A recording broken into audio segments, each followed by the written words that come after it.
શ્રી મહાકાળી સૌ મારા મિત્રો સ્નેહીજનો સમજ્યો અને મારા સગા વાળાને સૌને જય મહાકાળી માં જય માતાજી. સૌને મારે જણાવવાનું કે તારીખ 12, 4 અને 2025 ના રોજ અમારા દેલવાડા ગામની આન બાન અને શાન એટલે ચૈત્રી પૂર્ણિમા મહોત્સવ. શું કેવું મારા મિત્રો? ચૈત્રી પૂર્ણિમા મહોત્સવ અમારી મહાકાળી માતાજીની ભવાઈ ટૂંક સમયમાં ચાલુ થાય છે.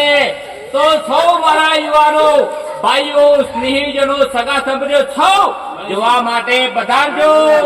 તારીખ 12/4/2025 થી સળંગ 5 રાત્રિ મહાકાળી માતાજી ભવાઈ છે અને મોજ પડી જાય મોજ. મારો આ વિડીયો વધુ ને વધુ શેર કરજો. અમારું ગામ છે દેલવાડા, તાલુકો સરસ્વતી અને જિલ્લો પાટણ. ડીસા પાટણ ના રોડ ઉપર વચ્ચે આવે છે કોઈટા અને કોઈટા ની અંદર 2 કિલોમીટર આવે છે ને સાહેબ ડબલ ડેકર તમારો રોડ પડ્યો છે. અમારા ગામનું નામ છે દેલવાડા. બોલ શ્રી મહાકાળી માત કી જય. ભાઈ ભાઈ ભલા મોરી રામા, ભલા મોરી રામા, ભલા મોરી. બોલ શ્રી મહાકાળી માત કી જય.